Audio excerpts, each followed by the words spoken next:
인생을 건 한판 평론. 우리도 평론에 인생을 건다. 여도 타짜 함께하는 네 타짜입니다. 박원석 전 의원, 소영주 맥 정치사회연구소장, 윤희석 국민의힘 전 대변인, 그리고 장성철 공론센터 소장입니다. 안녕하세요. 네, 안녕하세요. 저는 왜 그리고예요? 그리고 저는 왜 그리고라는 단어가 붙어요 앞에? 숨이 차서 한 타임 쉬어가느라고. 알겠습니다. 호흡이 너무 길어서. 죄송해요. 예. 제가 민감했어요. 예, 한 타임 쉬느라. 뭔가 좀 불안하십니까 요새? 불안 안 하는데? 예. 불안할 게 뭐가 있지? 아니면 민감하다 그래가지고 더워서 불안한가 그래요. 해서. 더워서 예. 더워서 모든 건 더위 때문이야. 아파가지고 더위? 제가 이제 윤석열 때문에 목 디스크 걸려가지고 내가 소송할 거라니까 진짜. 진짜 너무 아파요. 그 목 디스크도 비상기험 때문이다. 아 그럼요. 예. 그때부터. 그거는 질 것 같은데. 그래요? 다른 것 때문에 목 디스크 아니에요? 어떻게 알았지? 인과관계가. 자, 그리고 저희가 저 일부에도 말씀드렸는데 오늘 아침에 발표된 미국과의 관세 협상 타결 소식, 이거 지금 대통령실에서 김용법 정책실장 8시부터 긴급 브리핑 중이거든요. 저희가 자세한 소식 들어오는 대로 이야기를 좀 우리 네타짜와도 나눠보기로 하겠습니다. 저 속보가 다 들어오면 저희가 한 번에 정리해서 이야기를 좀 드리는 걸로 하죠. 이 얘기부터 좀 해보죠. 요새 최근에 모든 토크에서 제가 첫 번째 질문이 항상 이거예요. 그는 이제 오늘 좀 질문을 밝혀야 되겠구나. 끌려갈까 안 끌려갈까. 아. 예. 아. 왜냐면 일단은 자진 출석을 안 한다는 거예요. 저 김건희 특검에. 네. 그러면은 체포영장 청구한다는 거잖아요. 했죠. 그럼 이 체포영장 무조건 나오거든요. 이거는 나오면 이제 집행하는 거잖아요. 그러면 이제 특검이 구치소하고 협의해서 뭐 특검 수감도 보낸다는데 문제는 이제 집행을 해야 되는데. 그 어제 박범계 의원이 어디 방송에 출연해서 하신 말씀을 보니까 예. 어쨌든 법무부 장관 출신이기 때문에 잘 알잖아요. 예. 근데 강제로 이렇게 물리력으로 들어서 끌어내기는 쉽지 않을 거다라는 것 같아요. 그러니까 일단 전직 대통령이라는 특수성이 있는데다가 서울구치소 측이 결국에는 해야 되는데 역할을. 왜냐하면 이 구치소 내 개호 담당은 그 교정 직원들이 하잖아요. 부담이 크죠. 만약 그 과정에서 인권 침해 논란이나 이런 거 발생하게 되면 그 고스란히 다 감당을 해야 되는데, 그리고 실익의 측면에서, 그러니까 특검이 왜 계속 이제 소환을 요구하고 체포영장까지 청구했는지 알겠어요. 이 수사를 다 국민들이 지켜보고 있기 때문에 어쨌든 윤석열의 저런 막무가내식의 이런 법을 무시하고 법 집행 위에 서려는 듯한 모습을 용인할 수는 없잖아요. 근데 실익이 있을까? 나와서 진술 거부하면 똑같아요. 안 나오나. 물론 이제 수사하는 쪽 입장에서는 아예 안 나오고 버티는 거, 그걸 용인하는 거. 이게 이제 국민들이 여론이 안 좋을 수 있어서 집행을 하려고 했는데 실익은 없어요. 그렇죠. 그러면은 또 이제 뭐 그냥 그 진술 거부한 상태에서 기소를 할 건지 아니면 불출석 상태에서 기소를 할 건지 결정을 해야 되는데, 그래서 저는 시도를 하되 무리를 하지는 않을 것 같다. 예. 왜냐하면 저게 우리는 특검 할 만큼 했어. 아니 윤석열의 여론전에 이용될 수 있어요. 자칫하면 좀 무리한 집행이. 예. 그래서 시도는 하되 무리는 안 할 것 같다. 해야죠. 무리해서 끌어내. 무리를 해서라도 해야 됩니다. 이건 뭐 다른 거 떠나서 8명 필요할 건데. 8명이든 12명이든 예. 중요한 건 이제 뭐 이제 몸무게가 많이 나가서 그럴 수도 있는데 사실상 이게 법치의 문제예요. 예. 사회적인 어떤 대한민국의 법률을 집행하는 데 있어서의 범법자들이 윤석열 전 대통령의 이런 행위들을 보고 배워요. 그러니까 보통 안 좋은 거 보고 배운다고 그러잖아요. 그래서 저는 이 부분에 있어서는 특검이 수사에 있어서의 기싸움을 떠나서 이런 선례가 남기지 않도록 뭔가 단호한 법 조치를 하는 것, 저는 그 자체로 실익이 있다고 봅니다. 그래서 해야 된다. 해야 된다. 네. 여론을 뭐 다 고려하지 않더라도. 자, 이 중에서 누가 윤석열 전 대통령의 소식에 그나마 정통할까요? 네? 장? 왜 저한테 던져요? 예. 전직 예. 윤석열 캠프의 핵심 관계자. 자, 전직 1호차 멤버가 네. 나보다는 해주셔야죠. 장타짜가 소통을. 왜냐면 장타짜가 서 변호사랑 더 친해서 그런 거 아닐까? 요즘에 연락 안 해요. 요즘에. 제가 아는 사람들은 없어요. 예. 괜히 연락하다가 또 저 잡혀갈 수 있어가지고 요즘 연락을 자제하고 있는데 예. 박원석 의원님이나 서영주 소장님이 말씀 정리 잘 해주셔가지고 예. 덧붙일 말은 없는 것 같아요. 실익도 없을 것 같고 또 몸싸움 불러일으키다가 괜히 또 어디 다치고 타박상 뭐 받으면 그거 예. 가지고 지지층 결집하는데 더 뭐 이용할 것 같고 어허. 또 그런 부담감을 또 특검이 교도소 측에서 예. 지지 않을 것 같아요. 근데 기싸움 아닐까 아니 싶어요. 근데 난 지금. 궁금한 게 일종의 이걸 뭐 어떤 왜 안 나가는 거예요? 그러면 못 나가는 거야? 진짜 아파서? 그러니까 감정이 있는 것 같아요. 일단 내가 저 후배 저 검사 애들 뭐 쟤네들한테 내가 조사받고 수사받아 내가 뭐 정식 뭐 저 검찰도 아니고 지금 특검인데 뭐 이런 생각도 있는 것 같고 어허. 자포자기 있는 것도 있는 것 같아요. 예. 내가 나가서 뭐 진술해봤자 예. 내가 뭐 형량을 뭐 감형받고 그런데 뭐 도움이 되겠어? 괜히 왔다 갔다 뭐 번거롭지? 예. 그런 생각들이 겹쳐진 것이 아닌가. 아니 저는 이게 정치적인 약간 의도나 뭐 이런 게 궁금한 게 보시면은 심평 변호사가 접견했거든요. 그 SNS에 올렸어요. 막 밤에 누우면 꼼짝달싹 못하고 골반지로 만든 받침대 앞에 쭈구리 이렇게 읽으면 안 되나? 또 비장을 읽어야 되나? 어쨌든 골반지로 만든 받침대 앞에 쭈그리고 앉아 간신히 식사를 하고 있다. 최소한의 운동도 할 수 없어 소화에 문제가 생겼다. 굉장히 사회에 안 좋다 이 얘기인데 문제는 윤석열 전 대통령이 오늘 대화 내용은 밖에 알려지지 않는 것이 좋겠습니다. 이렇게 얘기했다는 것까지 전한 거거든요. 그러니까 뭔 심파입니까? 예?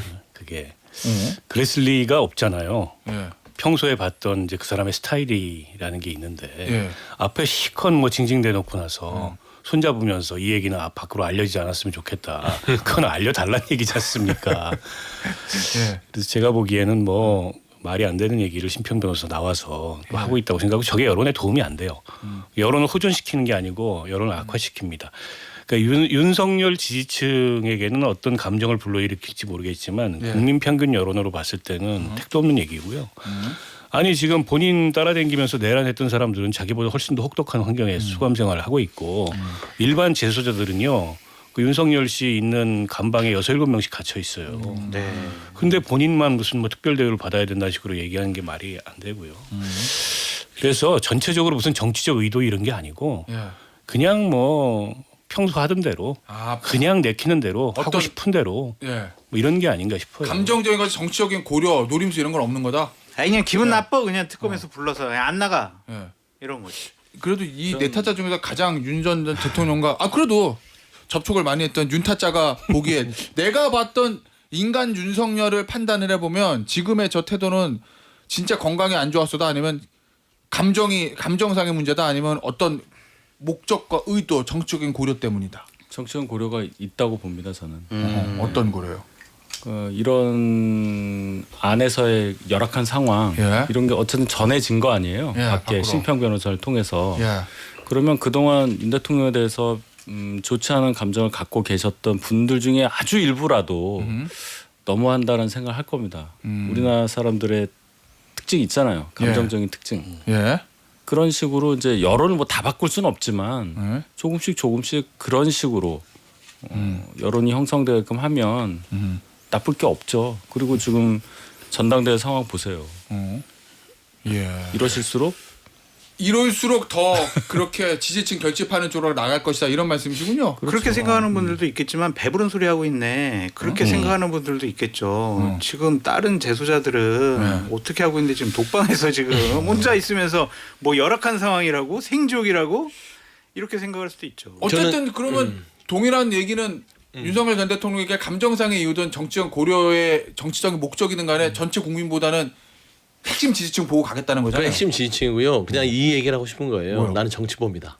정치적 탄압을 받고 있다. 그러니까 내란을 일으킨 이런 부분들 뭐 법률적인 적용 다 필요 없다. 예. 난 지금 이 정부에서 정치적 탄압을 받고 있다. 이 행동을 하는 겁니다. 예. 거기에 박혀서 속된 말로 옥중투쟁을 한다. 중투제. 뭐 그런 식의 어떤 프레임을 만들려고 하는 건데 그건 시도 안 먹히는 거고요. 사실상 심평 변호사가 굉장히 나쁜 메시지를 낸 거예요. 예. 사실 국민들을 속인 거잖아요. 사실 그 감방에 심평 변호사가 들어갔나요? 이야기만 들었잖아요. 그렇죠. 경험한 사람이 제일 잘 알죠. 예.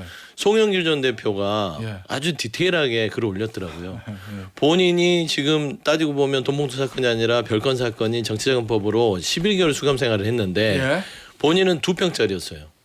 재수자가 4명 이상 같이 지냈는데 독방이 아니었대요? 도박 아니었어요. 그다음에 윤석열 전 대통령은 3.4평인데 심평 변호사가 2.8평이라고 거짓말했죠. 두 번째는 예를 들어서 그 책을 읽을 수도 없고 쪼그려 앉아서 이렇게 좁다 골판에서 그렇지 않대요. 예. 책도 뭐 읽을 수 없다는데 책을요 송영길 전 대표는 12개월 동안 300권 읽었답니다. 의제 문제지 이거는 그래요? 예. 장소의 문제가 아니잖아요. 예. 그래서 저는 이 국민적 정서를 건드리는 부분들을 감안하고도 지지층들에게 나 지금 정치범이니까 나 좀 도와주시고 외면하지 마십시오. 이 얘기를 하느라고 버티는 것 같아요. 알겠습니다. 고약하죠. 뭐 아니 여론전을 하건 그걸 통해서 지지층 결집을 의도하건 그건 뭐 이제 본인의 그 어쨌든 그 예. 하기 나름인데 최소한 저 사람이 그래도 전직 대통령이었구나라는 느낌은 국민들한테 줘야 될 거 아니에요. 예. 그게 도리잖아요. 근데 윤 전 대통령 감옥에 가서 하는 언행을 봐도 도저히 저런 사람이 전직 대통령이라고 과연 얘기할 수 있을까. 근데 이런 느낌을 그런 불쾌감을 예. 국민들한테 주고 있는 게 문제죠. 알겠습니다. 자, 지금 뭐 청와대 대통령실에서 김영범 정책실장이 이제 브리핑을 하고 기자들과 질의응답 중인데 중요한 얘기는 좀 거의 나온 것 같습니다. 지금 저희가 좀 소개를 해드리고 우리 타짜에 대한 논평을 좀 들어보죠. 일단은 자동차 관세 15%, 요거는 마지막까지 우리는 12.5%를 주장했는데 최종 12%, 15가 됐다. 뭐 아쉽긴 하다. 요 얘기고 이제 제일 중요한 게 농산물이잖아요. 지금 미국의 농축산물 개방에 강한 요구가 있었는데 식량 안보와 우리의 정치적인 민감성을 고려해서 쌀과 소고기는 추가 개방하지 않는 것으로 합의했다. 지켰다. 요 얘기입니다. 좀 자세히 말씀드리면 미국은 원령 제한을 하는 나라 없다. 이렇게 얘기하고 우리는 대한민국의 미국 소고기 수입 1위 국가다. 뭐 이렇게 얘기해서 미국과의 우리나라 사이에 고성이 오갔고 우리나라 내부적으로 협상할 때도 부처 간 고성이 오갔다. 이건 뭐 기재부 산업통상부하고 저 농림수산식품부하고 또 고성이 오갔겠죠. 농축산물이 가진 정치적 민감성, 역사적인 배경을 충분히 고려해서 추가 개방을 막는 데 주력할 거다. 어쨌든 현재는 지켰다는 얘기예요. 그리고 반도체, 원전, 2차 전지, 바이오 투자 펀드 2천억 달러 조성한다. 그리고 요거 고정밀 지도, 요거 이제 구글과 관련된 거잖아요. 고정밀 지도, 방위비, 미국산 무기 추가 양보 없다. 그리고 트럼프 대통령이 다음 주라도 한미회담 잡으라. 뭐 이렇게 해가지고 한미 정상회담 일정 잡은 거고 구체적인 일정은 곧 협의하겠다. 요 얘기거든요. 일단 좀 새로 나왔다고 그럴까요? 구체적으로 좀 자세히 나온 거는 쌀하고 소고기 추가 양보 없다. 요거 얘기네요. 막았다는 거죠. 쌀과 소고기에 대해서 우려가 높았는데 그 예. 부분에 대해서는 미국의 주장에 대해보다는 우리 대한민국의 요구를 관철시켰다. 예. 라는 게 중요하고 구체적으로 보면 3,500달러 중에 1,500억 불이 이제 조선산업 쪽이잖아요. 예. 그래서 이 부분의 펀드를 조성해서 결국에 우리의 건조 능력과 그다음에 여러 가지 소프트웨어 쪽에 대한 강세가 있는 미국 쪽의 기술력을 합산해서 예. 어떤 따지고 보면 조선업이 우리가 미국 쪽에 진출하면서 좀 예. 이득을 취하겠다라고 해서 1,500불의 투자는 우리 거다. 한 2천억 불 정도가 사실상 미국 쪽에 우리가 투자하는 금액이고 이게 예. 일본과 비교했을 때는 한 36% 정도 수준이 있기 때문에 협상이 그렇게 예. 무조건적으로 뭐 다른 나라 비교해서는 나쁘지 않다. 예. 그래서 나름 전체적인 맥락에서는 쌀 소고기 지켰고 전체 투자 금액에 있어서도 우리 이득 쪽으로 1,500불을 갖고 왔기 때문에 예. 평가는 아주 나쁘진 않은 것 같아요. 그 다음에 지금 2주에 대통령이 정상회담을 하잖아요. 예. 그러니까 이 전 최종군 그 교수 얘기에 좀 따르면은 2주 회담 자체도 별개 관세는 이번으로 일단락 된 건 아니다. 예. 왜냐면 2주 후에도 여러 가지 그 트럼프와 이재명 대통령이 이 관세 협상과 관련해서 여지를 열어놨다. 아. 왜냐면 사실 보면 방위비나 방산물자 구입, 주한미군 재조정. 예. 그래서 군사 역할까지 다 하면 예. 미국 측에 대해서 우리 측 요구를 더 압박하면서 또 얻어낼 게 있을 것이다라는 부분이라서 저는 오늘 이 미국과의 관세 협상 예. 잘했다. 성공적이다. 자, 협상 당사자처럼 브리핑을 정말 잘하시네요. 대단하시네요. 말에 뼈가 있는 것 같은데요, 느낌에? 예. 자, 그럼 야당의 평가를 들어보겠습니다. 장타탑도 하실래요? 그러니까 대통령실의 브리핑이 사실이라면 우리가 얻어낼 수 있는 최대한을 다 얻어낸 것이 아닌가라는 예. 좀 생각이 들어요. 근데 미국 트럼프가 얘기한 거랑 좀 다른 면이 있어요. 트럼프는 농산물 시장 완전 개방이라는 표현을 썼어요. 그렇게 썼죠. 근데 우리는 지금 그게 아니라는 거잖아요. 예. 추가 개방 없다라는 거고 지금 방위비 추가 양보 없다라는 거잖아요. 예. 트럼프가 가장 그 문제 삼았던 그 부분인데 예. 이거를 방어를 했다라는 것이 과연 예. 사실일까? 추가 협상이라는 부분이 있지 않을까? 좀 예. 그런 생각이 들어서 양측의 좀 내용을 좀 더 자세하게 살펴봐야 될 것 같은데 일단 대통령실의 브리핑이 사실이라면 정말 잘하셨다. 예. 박수 쳐드리겠다. 그런 생각이 듭니다. 아니 뭐 기본 골격은 확인이 된 것 같은데 예. 디테일에 있어서 서로 해석의 차이가 있을 수 있어요. 예. 근데 이제 트럼프 대통령이라는 사람이 워낙 예측 불가능하고 어디로 튈지 모르기 때문에 우리 입장에서는 끝까지 긴장을 놓으면 안 될 것 같고요. 근데 이제 한 가지 우리가 간과하고 있는 게 예. 우리는 국제법적 효력을 갖는 한미 FTA로 상호간에 무관세 국가였습니다. 맞아요. 그랬다가 지금 15% 관세를 맞은 거예요. 예. 근데 이제 15%라는 게 하나의 가이드라인이 돼버렸잖아요. 예. 일본, 미국이 15%로 타결을 함으로써 예. 그래서 우리도 어떤 경우에도 15%는 지켜야 된다. 예. 그 이상 되면 이건 이제 실패한 협상이다. 그렇죠. 국민들이 이렇게 인식할 네, 수 네. 있기 때문에. 근데 이제 미국이나 일본이나 EU는 미국하고 FTA가 없었습니다. 예. 무관세 그 협정을 갖고 있는 나라가 아니었어요. 그렇게 본다면 우리 입장에서 물론 이제 트럼프의 막무가내식 완력에 밀려서 이렇게 가긴 했습니다만 사실 이렇게 되면은 한미 FTA는 끝난 거죠. 그렇죠. 한미 FTA 효력은 없어지는 거라고 보고 새로운 시대로 진입했다. 예. 그 점에 있어서는 그 기존에 한미 간의 무역 구조하고 지금 무역 구조가 많이 달라진 상황이 됐고 우리도 새로운 전략을 전반적으로 수립해야 되는 그런 환경에 접어든 게 아닌가 싶습니다. 자, 국민의힘 전 대변인 윤타짜는 어떻게 평가합니까, 이거? 일단 전체적인 측면을 봐야죠. 타결이 된 거는 잘 된 거고요. 예. 또 목표는 12.5라고 했는데 예. 어쨌든 일본의 그 기준 15%, 뭐 우리도 뭐 15%니까 그걸 예. 못했다고 할 수는 없잖아요. 그리고 이제 용산 발표에 의하면 말씀하신 대로 쇠고기라든지 농산물 추가 개방 없고 추가 양보 없고 방위비도 더 뭐 그런 거 없다. 예. 근데 미국 얘기가 좀 다르니까 그건 진짜 봐야 그 되겠어요. 부분이요. 예. 그럼 일 해줄 리가 없단 말이에요. 예. 아니 저도 그게 잠깐 궁금했어요. 예, 일본 기준으로 하면 일본은 쇠고기도 내주고 쌀 내주나? 쌀. 쌀을 내주고 5천억 달러 투자인데 우리는 쌀과 소고기도 안 내주고 그리고 3,500이거든요. 그럼 미국 입장에서 보면은 일본은 한 거에 비교하면 한국이랑은 손해 본 거잖아요. 미국은 트럼프 대통령이 그런 사람이 아닌데. 근데 저기 우리 네. 박 타차님 얘기했듯이 우리는 한미 FTA 체결 국가잖아요 유일하게. 그래서? 제로 베이스에 시작하면 본인들도 양심이 있으면 그 예. 정도는 고려해야 될 것이고 예. 지금 구윤철 기재부총리가 예. 미국 현지에서 아마 그 회담 관련해서 예. 양측의 어떤 그 브리핑을 한다고 하니까 그래요? 그 부분에 대해서 다시 한번 확인해 보시면 될 것 같아요. 알겠습니다. 어쨌든 그리고 한미 정상회담 2주 후에 잡은 거 그거는 어떻게 평가하세요? 늦었지만 일단 날짜가 나왔으니까 네, 뭐 네. 확실한 날짜는 아니지만 2주 후에 한다고 하니까 네. 그동안 왜 트럼프 정부에서 우리 정부를 이렇게 패싱하려고 하나 이런 억측이 많았잖아요. 예, 뭐 외교 노선 얘기도 있고 네, 뭐 저도 이제 그 얘기 안 해도 될 것 같아서 다행인데 예. 만나서 그럼 어떻게 할 거냐. 예. 진짜 악수하면서 손 꽉 잡고 어떻게 할 거냐. 갑자기 영상 틀면서 뭐라고 할 거냐. 그럼 모르잖아요 우리가. 워낙 예측 불가능한 상대가. 예. 아니 그래서 예. 뭐 단단히 준비하고 가야 되겠죠. 맞아요. 그리고 기존까지의 이런 한미 정상회담은 이미 사전에 다 정해진 예. 각본이 있고 그 각본대로 하고 나중에 이제 사인하고 하는 건데 예.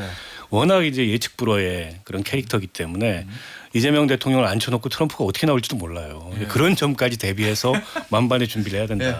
알겠습니다. 자 여기서 마무리하고요. 특검 얘기해 볼게요. 무슨 어떤 특검부터 할 거냐면 하도 많아가지고 김건희 특검 지금은 이 김건희 특검이 제일 핫하니까 김건희 특검 얘기 좀 해보죠. 이 얘기부터 하겠습니다. 윤상현 의원 진술이 바뀌었잖아요. 대통령이 나한테 원래 이거 김영선을 좀 해줘라.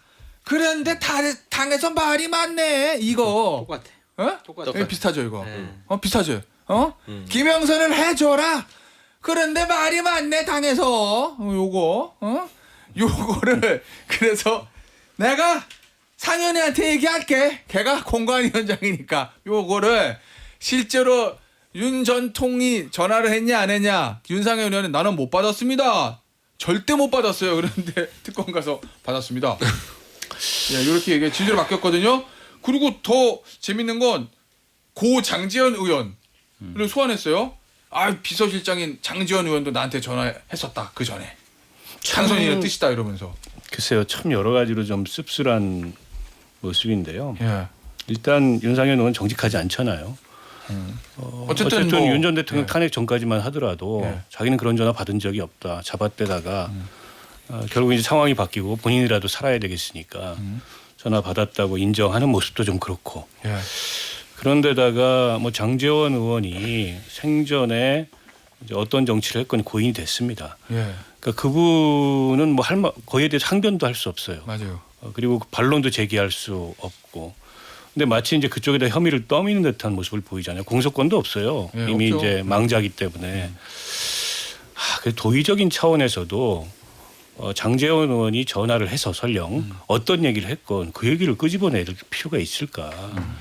그런 면에서 저는 좀 비하다 이렇게 느끼는 분들도 있을 것 같아요. 저런 모습을 보면서. 예. 저게 과연 오선 중진의 정치냐 이런 생각이 안 들 수가 없습니다. 예. 자 그런데 중요한 건 이제 공천은 어떻게 되냐. 어제 SBS였나요? 또 보도가 나왔는데 장지원 윤상현 의원은 이렇게 얘기했다는 거잖아요. 아 뭐 전화는 내가 대통령한테 받았는데 그 내가 대통령 전화 받았다는 얘기는 공관위원들한테 전달하지 않았고 공관위에서 그냥 절차대로 결정이 된 겁니다. 뭐 이랬는데 어제 이제 공관위에서 그 당시 어떻게 결정됐나 보니까 5대 4로 김영선 의원 공천이 확정된 거고 그리고 윤상현 공관위원장은 찬성 던졌다고. 그걸 특검이 물어보니까 나는 원래 대통령 전화와 상관없이 찬성하려는 마음을 먹고 있었다. 뭐 이렇게 얘기했다고 합니다. 그러면 이거는 윤타짜. 네. 그러면서도 본인은 전화는 받았는데 그 전화랑 상관없이 공천이 이루어졌다. 뭐 이렇게 얘기한 거잖아요, 지금. 그건 어떻게 봐야 됩니까? 이랬잖아요. 법적인 혐의는 없다. 이걸 노리는 거예요? 윤 대통령의 요청을 받은 것을 전달하지 않았다고 그랬잖아요. 전달하지 않았다. 예. 예. 본인은 본인이고 다른 분들에게 전달을 했다면 이제 이거에 대해서 우리가 뭐라고 말할 수 있겠지만 예. 그렇지 않다고 방어막을 쳤기 때문에 이 사람들 모르는 상태에서 나 빼고 4대 4고 내가 해서 5대 4 됐다 이제 이 얘기잖아요. 예. 그래도 그러면 이것만 볼 거예요 특검이? 다 본다. 그때 공천된 사람이 김영선이 한 사람은 아니었잖아요. 예. 그럼 다른 공천도 볼 것이다. 뭐 지금은 다 국회의원이 됐지만 예. 유영아 현 의원의 예. 당시 변호사 예. 공천 문제도 많은 그 논란이 있었어요. 언제 공천? 취임식 과정에서 22년도. 22년도 22년에 공천됐어요? 유영아. 공천이 안 됐죠. 안 됐죠. 그러니까 아. 안 되고 다른 분이 왔잖아요. 이인선 의원 기사도 났지 않습니까? 예. 그것도 일종의 이제 뭐 그래요? 이 대통령실의 영향력 하에 있었던 문제다. 이런 저는 기사가 그게 훨씬 더 크다고 봐요. 솔직히 알겠습니다. 얘기해서. 오, 재밌는 얘기네요. 알겠습니다. 광고 듣고 그 당시 공천 이야기 좀 더 해보겠습니다. 김태현 정치쇼 3부 여의도 타짜 내 타짜와 함께 하고 있는데요. 저 2부 말미에 그 얘기하고 있었어요. 윤상현 의원의 특검에서의 저 진술. 그러면 서타짜. 네. 이러면은 윤상현 의원이 나 대통령한테 전화 받았는데 공관위에 전달하지 않았고 5대 4로 결정됐고 원칙대로 됐고 이러면 내가 특검이면 그럼 그 확인하라고 공관위원 다 불렀대는데. 다 불러야죠. 뭐 피의자지 참고인지 모르겠지만. 그러니까 그잖아요. 윤상현 의원 자체가 보면은 그 일반 상식에 봐서는 뭐 정직하지 못하다도 표현했지만 예. 조금 비겁해요. 비겁하다. 뭐 비겁을 떠나서 비열할 수도 있는 건데 예. 나 살자고 이 사람 저 사람 다 끄집어 드리는 거잖아요. 장재원 전 의원도 고인이 예. 됐지만 그렇게 데려오고 어쨌든 하고 싶어하는 나는 무죄야. 나는 무혐의야. 나는 무혐의다 하는데 그거는 이제 특검 조사하면 사실상 드러날 건데 저는 이제 법적 처벌을 떠나서 예. 정치적 책임이라는 게 있잖아요. 정계 은퇴할 수준까지 왔다. 정계 은퇴. 정계 은퇴해야죠. 왜냐하면 정치인으로서 예. 어떤 기본적인 도덕적 기준뿐만 아니라 동료에 대한 여러 가지에 대한 의리나 신뢰 같은 자체도 자기 살자고 다 그냥 같이 죽자 물귀신 작전 쓰면 예. 정치 왜 해요? 그래서 저는 좀 안타깝지만 정계 은퇴 각이다라는 예. 말씀을 드리고 저는 궁금한 게 윤석열 전 대통령의 그 우리 테디가 얘기했듯이 말이 많네 그거 있잖아요. 말이 많네 당에서 이거. 나는 누가 말을 많이 했는지 그게 궁금해요.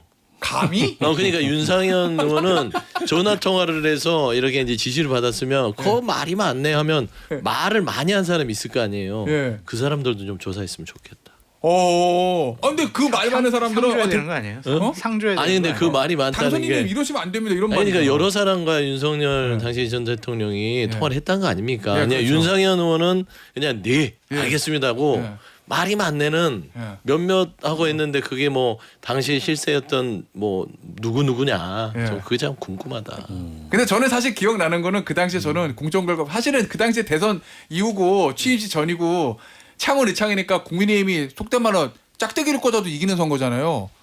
근데 왜 저기다가 김영선 의원을 공천했지? 난 되게 뜬금없다고 생각했어요. 왜냐면 수도권에서 하고 맞아요. 일산에서 하고 맞아요. 한때 약간 저 여의도를 떠나 있었던 사람이 갑자기 컴백시켜가지고 창원 의창? 한때가 아니에요. 10년이죠. 그러니까 난 진짜 나라면 정말 신인을 발굴해가지고 좀 차라리 등용을 하겠다라는 맞아요. 전 그런 생각했는데 뭐 찾으면 없겠어요? 근데 아니, 그래서- 뜬금없다고 생각했던 이런 사단이 있었네. 그 아마 경남 쪽에서 말이 많았을 거예요. 예. 뭐냐 이 당연히 이게. 그렇겠죠. 당연히 말이 없을 수가 없죠. 예. 경쟁자들도 있었고 예. 그리고 너무 뜬금이 없으니까. 그래서 아마 말이 많다는 건 이제 그 의미일 텐데 예. 뭐 말이 많아봤자 다 제압된 거 아니냐. 알겠습니다. 아까 이제 우리 소영주 소장이 얘기했듯이 윤상현 의원이 참 어떻게 보면 좀 나쁜 게 예. 특검의 수사를 자기에서 끊는 게 아니고 자기를 거쳐서 더 확대도록 만들고 있어요. 이게 당 입장에서 보면은 예. 굉장히 좋지 않은 거거든요. 어. 저러면 공관위원들 다 줄줄이 불려가게 되는 그렇죠. 거예요. 예. 실제 확인해야 되니까. 어? 그래서 자기만 무사하면 된다. 예. 뭐 이런 전형적인 모습 아니겠어요. 거기다가 아마 당사도 압수수색 해야 되겠죠. 이러면 당시 공관이 회의록 그러네. 뭐 녹음해놓은 거 다 예. 확인해야 될 거 아니에요. 그럼 당에도 피해를 주는 거죠. 예. 나쁜 사람이에요. 윤타짜. 네. 앞서 2부에서 잠깐 하려다 만 얘기 있죠. 광고 때문에 끊긴 얘기. 다른 공천이 더 문제였다며 2022년에. 아, 그 보도가 나왔다며요, 근데. 그렇죠. 그 보도가 나오고 이인선 얘기를 해버렸네. 예. 그 보도가 그거잖아요. 그때 당시에 그 공관위가 윤상현 공관위가 2022년. 예. 6월 1일에 지방선거랑 같이 되는 재보궐선거에서 공천한 사람이 김영선 전 의원만 있는 게 아니란 말이에요. 예. 이인선 현 의원도 했고 장도영 의원도 그때 들어왔어요. 그렇지. 예. 그리고 최재형 의원도 그때 공천. 그는 3월. 그건 3월이. 3월 대선이랑 같이 한 그런가? 거는 조은희, 최재형. 예. 여기. 예. 여긴 3명. 장동혁, 이인선, 그다음에 김영선 요렇게. 예. 뭐 더 있는지 하여튼 예. 제 기억은 그렇습니다. 예. 뭐 찾아봐야 돼요. 그게 달라요. 어? 근데 그 과정에서 이인선 의원 관련한 공천 관련한 걸 어느 언론에서 보도를 했단 말이에요. 자, 좀 띄워주세요. 제목을 좀 말씀드리게. 날짜가 25년 7월 28일. 며칠 전이네. 한겨레 20일 단독. 제목이에요. 윤석열이 박근혜 뒤통수 치고 이인선을 꽂았다. 잠깐 제목 좀 읽어주세요. 2022년 대구 수성을 재보선 단수공청 불법 개입 의혹 단독 확인. 뭐 이런 거예요. 더 큰 문제는 대구 수성을이었다. 이거 기사 내용인데. 네. 예. 그 당시에 그 날이 예. 명태균하고 윤 대통령 전화한 날이 5월 9일이잖아요. 예. 취임식 전날이란 말이에요. 예. 그리고 그때까지 이 3명 공천이 정해지지 않았어요. 예. 5월 10날 정해졌단 말이에요. 취임식 날. 취임식 하는데 왔다고. 공천이. 그럼 왜 그때까지 안 했을까? 뭐 이런 생각을 저도 좀 해서 아니 왜 하필이면 취임식 날 이거를 당해서 정하지? 예. 그런 생각 했는데 지금 잘 보면 박근혜 전 대통령이 취임식에 참석을 했단 말이에요. 예. 그 과정에서 그러면 어떻게 해서 박 전 대통령이 참석을 했느냐? 예. 물론 크게 보면은 당연히 참석하셔야 되겠지만 유영하 의원에 대한 어떤 공천 여부 뭐 예. 이런 게 하나의 그 끈이 되지 않았을까? 아하. 그런 추측이 있었는데 예. 안 됐단 말이에요. 예. 안 됐잖아요. 예. 공천이. 유영하 의원도 왔어요 그 당시에 취임식. 예. 왔겠지 박근혜 전 대통령이랑 그래서 같이. 중간에 그런 장면이 나와요. 유영하 의원이 이렇게 취임식 하는데 그 VIP석에서 이렇게 보다가 뭘 이렇게 핸드폰을 보다가 예. 표정이 일그러지는 장면. 공천 탈락. 유영하가 아니라 이인선으로 나오는 아하. 장면이라고 추측이 되는. 그래서 그 이후에 예. 취임식 관련한 행사에 박 전 대통령은 더 이상 참석 안 하시죠. 그러네. 이제 이런 얘기들. 예. 그게 보도가 된 거예요. 지금 이 그래요? 언론 보도를 저도 봤는데 예. 특검이 이 상황을 포착하고 예. 수사선상에 올리고 있는 것 같아요, 이 내용을. 예, 그래서 보도가 굉장히 상세하게 나왔고 예. 결국에 이제 박근혜 전 대통령 취임식을 성사시키기 위해서 마음에도 없는 유영하 공천을 할 것처럼 그렇게 약간 이제 흘렸다가 결과적으로 이제 뒤통수를 치고 이 제목대로 그 이인선 공천을 했다. 여기 요지입니다. 물론 뭐 이인선 의원은 강력히 부인을 했지만 저는 뭐 특검이 이 수사에까지 예. 아마도 이제 수사를 확대하지 않을까 싶고요. 그러면 불법 공천 개입이 한 건이 아니라는 거죠. 그런데다가 지방선거 지금 공천 관련해서는 상대적으로 논의가 덜 나오고 있는데 포항시장, 평택시장 얘기죠. 있잖아요. 여전히 지방선거 공천 개입 논란도. 예. 그리고 얼마 전에 전 평택시장 후보였던 분 뭐 불미스러운 불상사도 있었고. 그래서 이게 전방위적으로 수사가 확대되지 않을까 싶어요. 자, 그런데 관련해서 어제 이제 이준석 의원이 사실 당대표 취임하고 그 다음날 집이랑 상계동 집, 그 다음에 저기 의원회관 의원 사무실 압수수색해서 발견했는데 2차 압수수색했다거든요. 근데 이제 이준석 의원이 그 영장 집행에 대한 준항고, 근데 뭐 기각이에요. 그거는 뭐 영장 집행에 대한 항고 준항은 다 안 돼. 그럼 대법원판에 명백해. 그거는 뭐 어쨌든 그거에 대한 어떤 그 준항고 하면서 밝힌 내용인데 특검팀이 와가지고 사무실 파일을 검색하는데 한동훈을 검색했다는 거예요.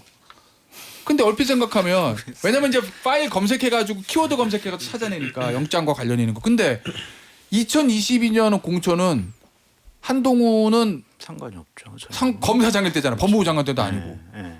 그럼 한동훈이 공천과 관련 있는 건 2024년 총선 공천이잖아요. 그렇죠. 비대위원장으로. 왜 특검팀은 한동훈을 검색하고 이준석 의원은 왜 거기에 발끈했을까? 모르겠어요. 모르긴. 아니, 박원석 의원님이 몰라요? 아까 얘기 잘 하시더라고요. 내가 언제 얘기했어요? 그 2024년 공천 관련해서 공천 개입 문제도 특검이 들여다보고 있는데 예. 이준석 의원의 압수수색 영장을 보면 예. 2022년 공천 관련해서는 피의자고 예. 2024년 공천은 참고인이래요. 김영선 의원 관련. 네, 그렇게 돼 있답니다. 그래서 아마도 그 참고인 압수수색 차원에서 예. 당시에는 이제 한동훈 그 비대위원장이었기 때문에 예. 어떤 연관성이 있는지를 검색해 본 게 아닌가. 근데 앞서 이제 말씀을 해주셨듯이 이거 뭐 준항고 한다고 되겠습니까? 실효성도 없는 거고. 그래서 2024년 총선 공천도 특검이 들여다보고 있고 예. 그리고 왜 그때 김영선 의원하고 칠불사에서 명태균하고 예. 이제 이준석 천하람 등등이 만나가지고 홍매화 심고 일종의 비례대표 공천 거래 예. 설도 있었잖아요. 예. 그것까지도 이제 확인을 하려는 것 같아요. 거기에 어떤 혐의가 있는지 잘 모르겠어요. 그러나 예. 그것까지도 특검은 어쨌든 사실관계를 확인해서 재구성을 해보려고 하는 것 같다. 근데 칠불사 회동 같은 경우에 여러 가지 우스꽝스러운 일이 있기 때문에 네. 우리가 문제 삼는 거지.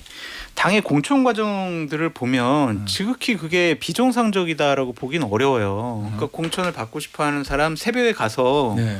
뭐 여러 가지 만난 거는 이상하지만 예. 만나서 얘기 듣고 개혁신당 공천관리위원회에 토스를 해서 거기서 논의를 하고 이건 아니야 킬. 그러니까 이게 뭐가 문제냐 이거죠. 그러니까 공천 시스템이 그런 거 아니에요. 예. 누군가 뭐 출마하고 싶다 그러면 면접도 보고 얘기도 듣고 심사도 하고 그런 건데 예. 이걸 가지고 뭘 들여다보겠다는 건지. 근데 이게 문제가 저는 네, 이제 알려주세요. 왜 24년 칠불사에 한동훈이 검색으로 나왔냐. 네. 그러니까 말씀한 대로 장타차님 말대로 아니 뭐 개혁신당에서 이준석 의원이랑 천하람 의원이랑 그거 뭐 심사하는 게 뭐가 문제냐. 문제 아니죠. 다만 칠불사에서 누구랑 있었어요? 명태균 씨랑 있었잖아요. 오늘 명태균 씨 소환인데? 아니 그러니까 명태균 씨랑 있었던 게 문제예요. 네. 명태균 왜? 씨가 왜? 김영선을 공천받게 하려고 그 전에 했던 행위들은 김건희와 또 그 이쪽 윤석열 전 대통령 부부 측에게 다시 공천받게끔 하려고 노력을 하다가 그 실패로 돌아가니까 결국에는 개혁신당 쪽으로 돌아가는 거 아니에요. 그러면 이 과정에서 한동훈 전 대표와의 어떤 여러 가지의 관계성이 있지 않았냐. 연관성이. 왜냐하면 당시 비대위원장이 했을 때는 그래도 뭐 좀 그 용산하고 사이가 뒤틀어졌다 하더라도 그 한 소쿨에 있었잖아요. 김건희. 같은 당이다. 네, 같은 당 안에 있었고 그래서 그때 한동훈 전 대표가 뭐 공천을 쳐냈네 그 김건희의 어떤 여러 가지 문자 속에서도 뭐 여러 가지를 이겨내면서 갔다 이런 의지가 있었고 그러면서 명태균 씨와 저기 한동훈, 이준석 이 관계성들을 한번 무슨 관계로 연관이 돼서 김영선까지 이르렀냐 저는 한번 특검이 그걸 들여다보고 싶어서 그런 거예요. 아니 그땐 당도 달랐잖아요. 한동훈하고. 근데 뭘 당이 달랐어도 명태균이 연결고리죠. 명태균하고 한동훈 전 대표는 나는 명태균 전혀 몰라 이런 거잖아요. 그러니까 명태균과 한동훈은 직거래가 아닌데 그 한동훈과 명태균 사이에는 김건희 윤석열 부부가 있었죠. 근데 그때 보면은 자, 김건희- 윤타짜가 서타짜를 지그시 바라봅니다. 괜한 말씀하신 것 같아요. 왜요? 전혀 근거가 없는 얘기. 아니 근거 없는 계속 그런 얘기를 거를 했고 그런 거를 특검이 쳐다보는 거죠. 그러니까 특검이 아니시잖아요. 그러니까 그게 아니, 아니라고. 분석을 하는 거죠. 전혀 그럴 리가 없다. 아까 이건 딱 당시에 잘라서 얘기해야 돼. 더 얘기할 필요가 없죠. 저는 그 정당의 공천이라는 게 밖으로 다 공개할 수 없는 여러 이제 사정 우여곡절이 있어요. 예. 그러나 저런 비정상적인 모습도 정당 공천의 단면이라고 얘기할 수는 없다고 봅니다. 칠불사에 가서 정당 관계자가 아닌 정당 외 관계자 브로커죠. 그 사람과 함께 앉아서 비례대표 공천 여부를 논하는 게 정당 공천 프로세스에 있을 수도 있는 일, 저는 그렇게 생각하지 않아요. 그건 마치 이준석 그 의원 쪽에서 아니 당대표가 업무방해를 했다는 게 말이 돼? 라고 항변하는 거하고 비슷한 거예요. 당대표가 업무방해 할 수 있어요. 이게 신입사원 채용하는 거하고 비슷한데 채용 기준과 원칙과 프로토콜 절차라는 게 있는데 그거 건너뛰어서 외부인의 영향력을 그냥 묵인하고 방조해서 대표이사가 그걸 받아들이면은 당연히 그건 일종의 이제 배임이 되고 업무방해가 되는 거죠. 예. 근데 마치 그런 것처럼 구태 정치에서는 그런 모습이 있을 수 있어요. 근데 개혁신당이라는 게 어떤 정당입니까?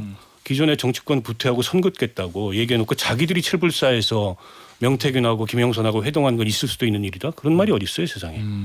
그때는 뭘 제보를 하겠다라고 그래가지고 만난 거잖아요. 그게 거래잖아요. 김건희. 제보가 아니고. 자, 거래? 솔직히 자, 거래를 알겠어요. 제안한 거잖아요. 그걸로 알겠어. 비례대표를 조건으로 네. 거래하려고 했던 거잖아요.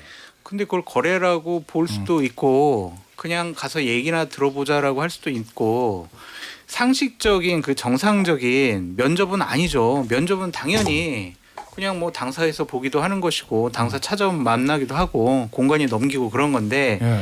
가서 칠불사까지 간 거는 이상해요. 저도 이상하다고 말씀드렸잖아요. 근데 그게 법적으로 어떻게 처벌할 거냐.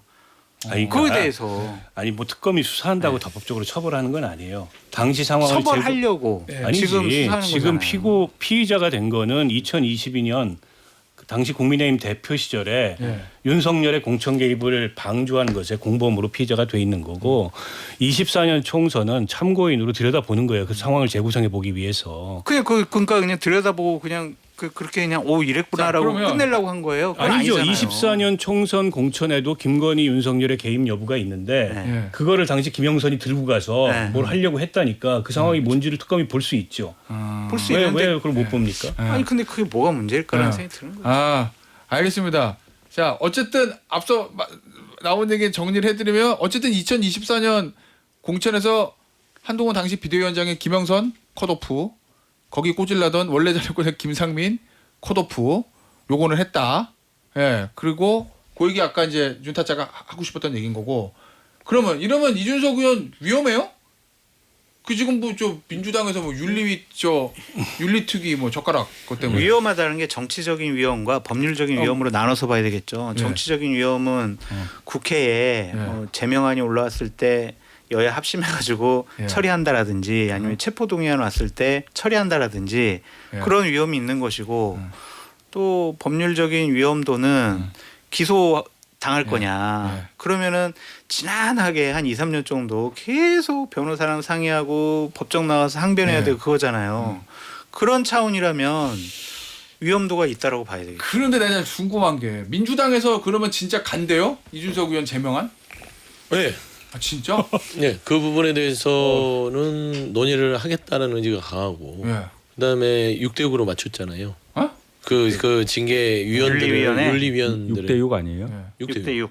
6대6. 예, 6대6. 그러니까 민주당 6, 국민의힘 6을 주고 예. 그렇게 해서 간다는 것은 사실상 제명까지도 고려하고 가는 자 거예요. 그러면 만약 이거 만약이에요. 윤상현 의원이든 이준석 의원이든 뭐 체포동의안 올라오면 민주당은 전혀 찬성한다? 그렇죠. 어? 왜 그러냐면 특검을 발의한 정당에서 예. 그 특검에 대한 수사 요청 체포 동의안이 들어오면 그걸 왜 반대해요? 자, 논리가 그럼 안 맞잖아요. 하나 더. 그럼 이준석 의원 제명안 올라오면 찬성한다 민주당? 찬성하죠. 자 그럼 여기서 근데 체포동의안은 이제 가결이 되는 건데 제명안은 부족하잖아요. 한 8표가. 8표가 더 부족하겠구나. 왜냐면은 개혁신당은 2표 빠질 테니까 3표. 국민의힘은 어떤 선택할까요?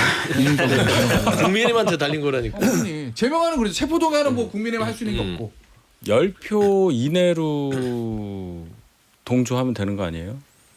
한 10표 정도, 11표, 12표. 국내임 10표. 107표 중에 예. 한 10표라고 치면 예. 그 정도 이탈은 가능할 수 있다고 예상하는 게 합리적이지 않을까요? 아니 근데 진짜? 저는 와, 네. 이게 제명 사유가 돼요?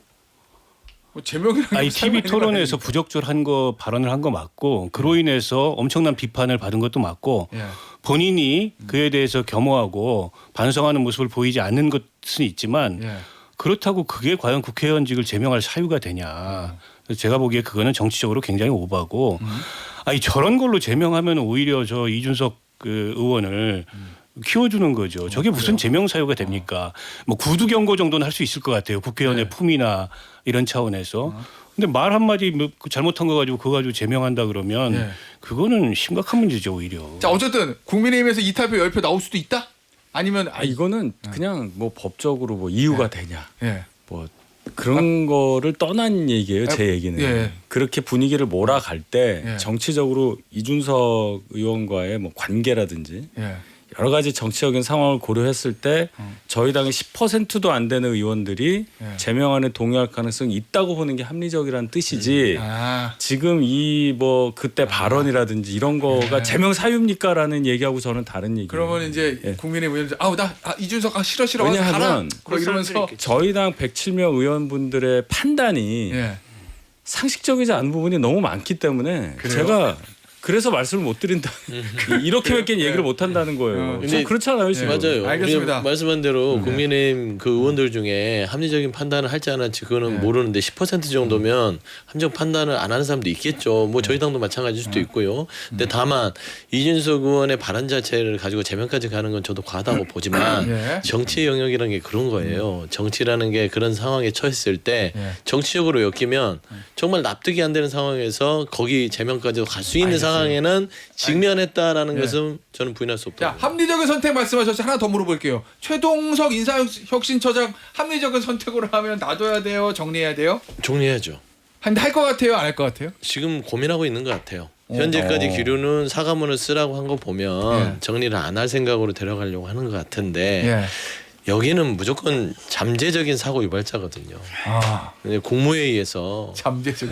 그 우리 발언을 보고 이게 잠재 사고 유발자라는 게 뭐 제가 유명해져서 뭐 죄송하다. 그게 국내에서 할 얘기입니까? 본인이 지금 한 발언을 두면 그래서 저는 정리하는 게 정부에는 도움이 되나 무슨 연유인지 모르겠으나 좀 스테이 계속 유지하려고 하는 것 같아요. 추천인이 좀 막강한 분이라서 그런 거 아니에요? 그렇지는 않은 것 같아요. 아니에요? 제가 뭐예요? 알기로는 추천인이 우리 쪽 진영의 인사는 아닌 것 같아요. 아, 금융 쪽 계시던 그분? 뭐 하여튼 뭐 그러지 않았나 싶어요. 그거는 뭐 아니 근데 저는 저분의 그동안에 알려진 여러 가지 논란이 되는 발언도 문제지만 그날 국무위원회에서의 태도는 정말 심각한 문제입니다. 네.